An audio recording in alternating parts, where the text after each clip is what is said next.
Hey guys, welcome back to the channel. In today's video, I'm going to explain how to solve SOS puzzles in Arknights Endfield. Now, if you've been exploring the world, you've probably seen broken delta bots marked with a glowing SOS signal at the top. When you interact with them, you'll enter a repair puzzle, and this is where people usually get stuck. But don't worry, it's actually pretty simple once you understand the logic.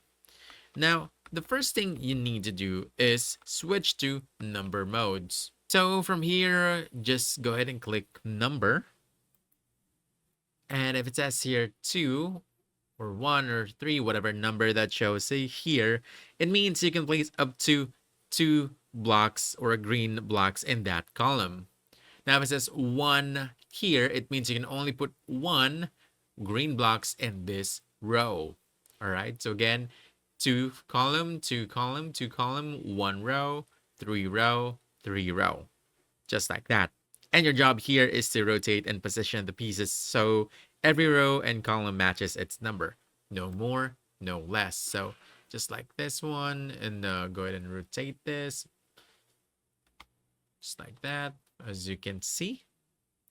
So what you can do is start with the rows or columns that have the strictest limits, like ones that only allow 1 or 2 blocks. So place those first. Let's do this. And just like that. So go ahead and click continue.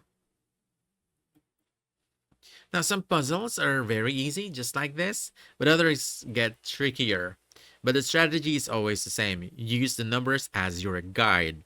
Again, rotate pieces when needed and think logically about what fits where. And once you get the pattern, you'll start solving these quickly.